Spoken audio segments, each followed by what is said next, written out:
Kia ora, Daphne here.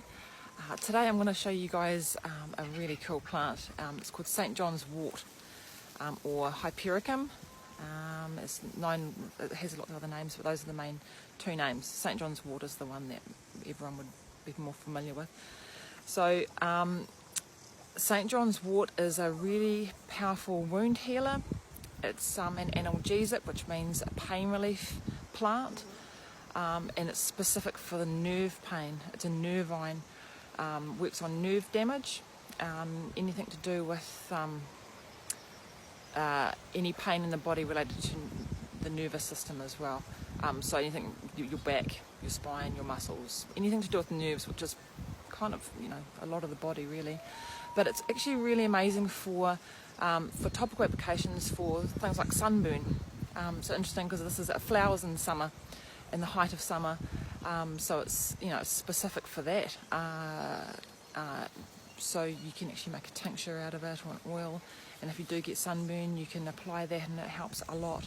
Helps with the wound, the healing of the wounds as well, any damaged skin that you might have from the sunburn.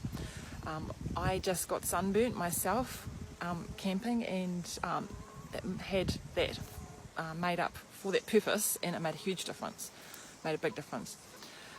Took the pain away within a day. All the burn was gone pretty much.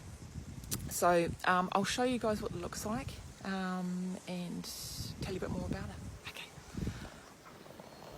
Right, so this is the beautiful St. John's Wort. It's a really beautiful little plant. Quite time consuming to pick, but it's really worth it. To identify this plant, it's the leaf that really makes, because it does look like other plants. So the leaf has little black dots. Where is it? And you'd probably only be able to spot that when you're actually by the plant. So I don't know if you guys can see that leaf has little black dots.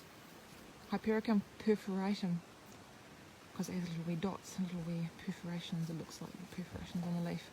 So you need to be careful, make sure you do identify this plant correctly, because it does look like something like ragwort, which is quite similar, very similar, but the leaves are different, the petals are different. So this is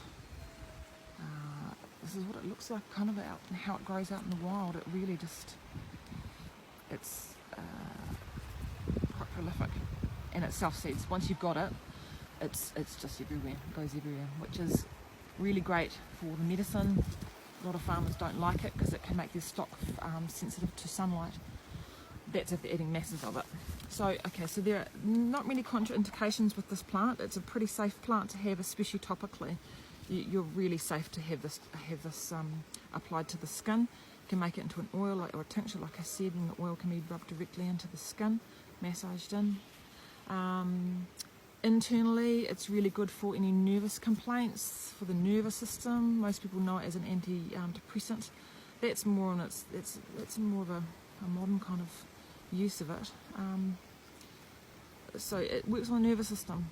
So you have it as a tea. When you have it as a tea, it's really, really safe. When you're having high doses in tincture form internally, you have to be a little bit more careful.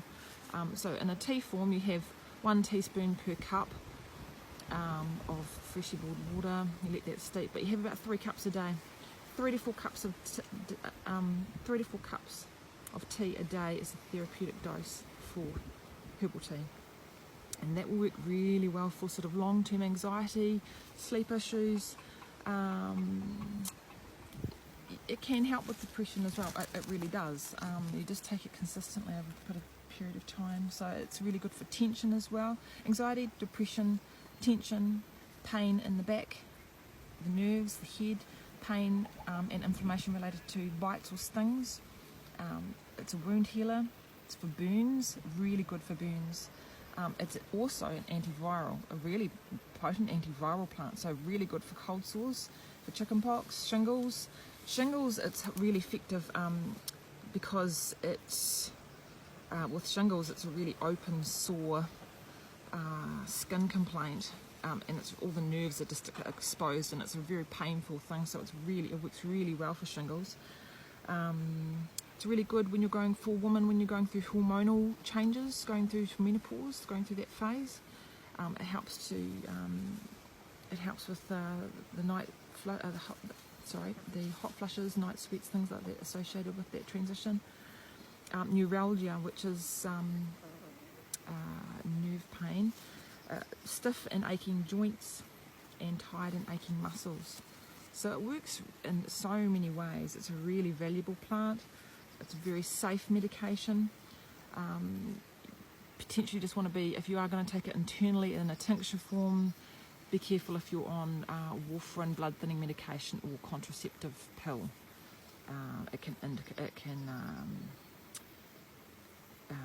It doesn't work so well with those medications.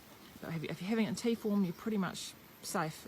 There are no adverse effects expected from taking St. John's wort during pregnancy or breastfeeding in the tea form.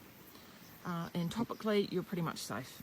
So this is what I'll be using this for. I'm here in this amazing spot that's just absolutely covered in it, and roaming with these chickens, which is good fun. So I'm going to collect as much as I possibly can to make it into the oil and tincture, and then from there you can make all the other. You take it, can have all your medicines. So yeah, if you can find a spot of St. John's wort, collect it. It's a lovely, lovely plant. The thing with this one too, it needs to be sun activated. So you put it in the alcohol and you put it in the oil, and then you leave it in the sun for 6 weeks. Shake it every week every day for the first week, like you do with all other oils and tinctures. But then you leave it, and you leave it outside in the sun. And that's I really think that's really cool, because it's a sun plant and it helps with all that sort of stuff. Anyway, so I'm off to do a big harvest now. Cool. I'll check you guys later. Bye.